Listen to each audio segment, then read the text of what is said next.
मैंने सुना है कि उत्तराखंड गवर्नमेंट ने इनाम रखा है कि अगर कोई भी सबूत दे कि जिस आदमी ने एंजल चाकमा को मारा है, वो जहाँ भी छिपा हो उसको 25,000 रुपए मिलेगा। 25,000 रुपए! ये कीमत है एंजल चाकमा की ज़िंदगी के लिए। मतलब कि ये मज़ाक हो चुका है।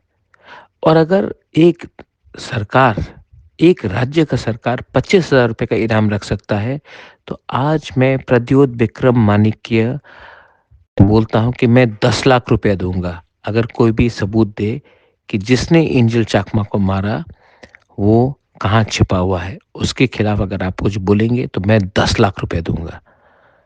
Please don't make fun of our people.